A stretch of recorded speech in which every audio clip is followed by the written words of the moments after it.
When Freddie Mercury died, the world found out where his heart had really been. Not in a stadium, not in the parties, or the fame, or any of the famous faces that surrounded him. In his will, Freddie left the bulk of his fortune and the beautiful London house he died in to one person. Not a bandmate, not a lover from his final years. A quiet woman named Mary Austin. And here is the part that stops people. Freddie and Mary had been a romantic couple, yes, but they had broken up more than a decade before he died. They had not been lovers for 15 years, and still, when everything was counted, she was the one he trusted with almost all of it. The house, the money, the secret of where he would rest. Everyone knows the song Love of My Life. Very few people know it was written for a real woman, and that the love in it never actually ended. This is the story of the most important relationship of Freddie Mercury's life.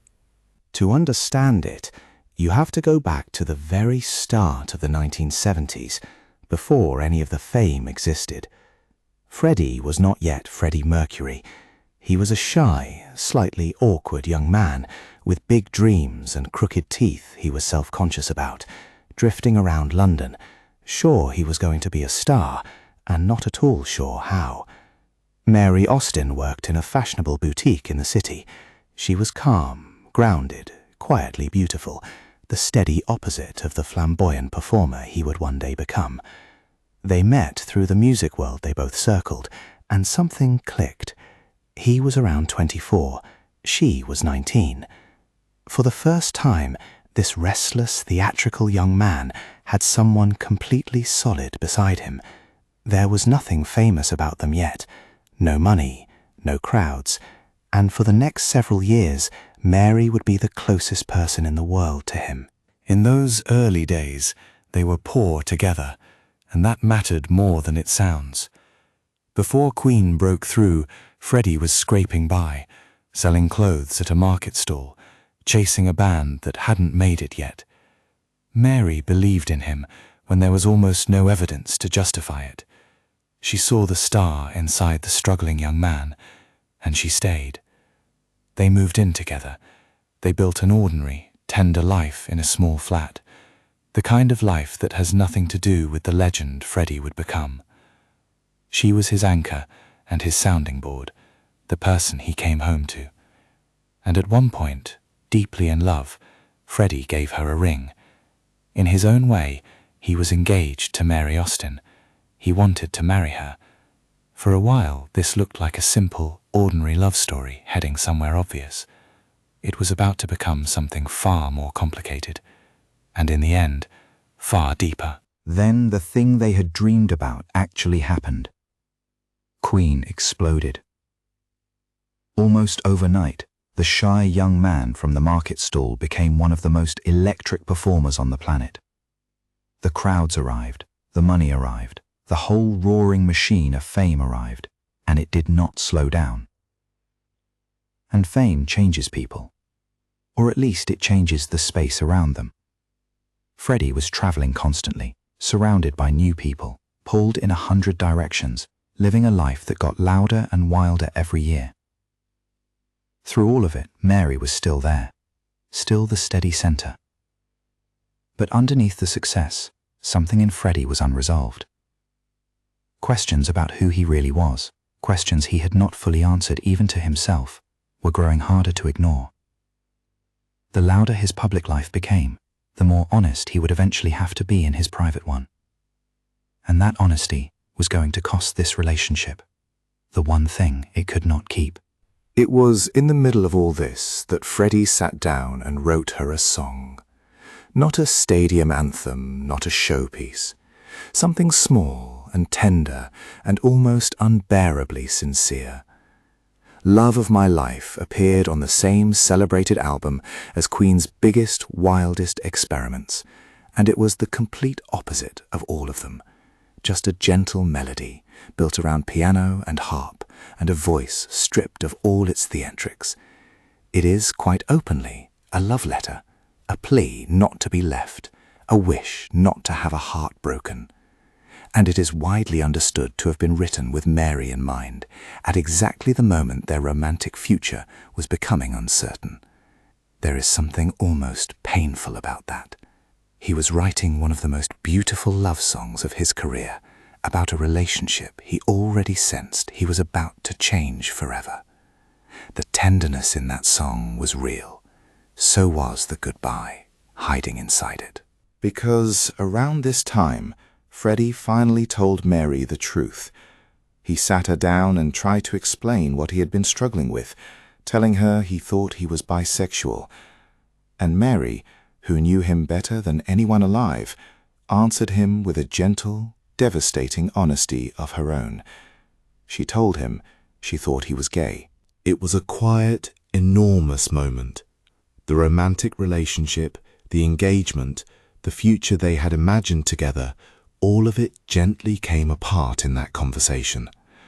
For most couples, that is the end, the point where two people go their separate ways, keep a few photographs, and slowly become strangers. There was real pain in it.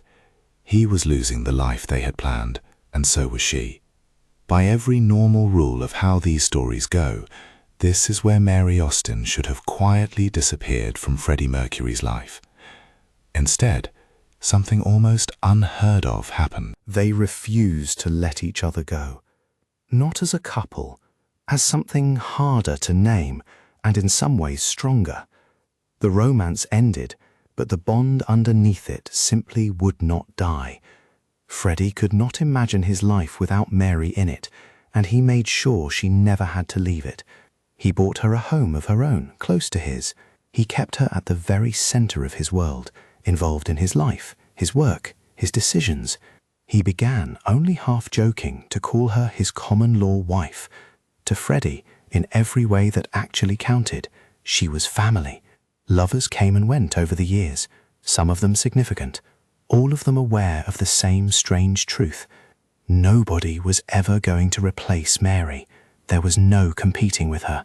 The most flamboyant, most surrounded man in rock had one fixed point in his entire life, and it was the girl he'd fallen for before any of the fame began. Freddie said it himself, more than once, in his own blunt way. He described Mary as his only real friend, the one person he completely trusted in a life crowded with people who wanted something from him. He said that all his lovers asked why they could not replace her, and that the answer was simply that it was impossible. Think about what that means, coming from someone like Freddie, a man who could have almost anyone, surrounded every night by admirers, and the person he called the love of his life was a quiet woman he was no longer even romantically involved with. She became godmother to the family he cared about, a constant presence, the voice he listened to. While the world saw the untouchable showman, Mary saw the actual man, the one underneath the costume. And she never once sold that man out. In a world built on image, she was the one person who only ever knew the truth. That private devotion had a very public echo. On stage, in front of tens of thousands of people, Freddie would sometimes dedicate "Love of My Life" to Mary. The song took on a life of its own out there. In some countries, especially across South America, enormous crowds learned every word and sang it back to him so loudly that he would stop singing and simply let them carry it. Picture that for a moment. A stadium full of strangers pouring their hearts into a love song, most of them never knowing it was written for one specific woman sitting somewhere in his real life. A private love turned into a shared anthem for millions. Every time he sang it, there was a thread running back to Mary, whether the audience understood it or not. The most public man in the world was quietly telling the same person over and over that she mattered most. And the crowds, without knowing it, were singing her story back to him. As the 1980s went on, Freddie's life grew more guarded, and then, near the end, unbearably so. When his health began to fail, the circle of people who truly knew the truth shrank to almost nothing. Mary was inside that circle. Of course she was. While rumours swirled and the press pushed and the world speculated, she was one of the few he let all the way in, trusted with the reality of what was happening to him. She helped protect his privacy in his most vulnerable years, standing quietly between Freddie and a world that wanted to turn his suffering into a headline. And when the end came, in the autumn of 1991, she was there, close to him, the way she had been for more than 20 years. The girl from the boutique was beside him at the very end, just as she had been at the very beginning. And Freddie had already made sure the world would understand exactly what she meant to him. Because of the will. When Freddie's wishes were finally known, the message was impossible to misread. He left Mary Austen the beautiful house he had lived and died in, along with the largest share of his fortune, ahead of partners, ahead of almost everyone. He is reported to have told her simply that she would have been his wife, and that it would all have been hers anyway, so he was making it hers regardless. It was not guilt, and it was not a debt. It was a statement. After all the lovers and all the years, the one person he chose to protect, to provide for, to trust with his home and his legacy, was the woman he had loved before the fame and never stopped loving after. He gave the ordinary girl from the start of the story the most important place at the end of it. And there was one final secret he trusted only to her: the location of his ashes. Freddie did not want his resting place to become a monument, a site for crowds and cameras and endless attention. He wanted peace and privacy, the two things fame had spent 20 years taking from him. So he trusted that final secret to the one person he knew would never break it: Mary. To this day, the world does not know for certain where Freddie Mercury's ashes lie. She has kept that promise, silently, for decades. The last act of a loyalty that outlived the romance by a lifetime.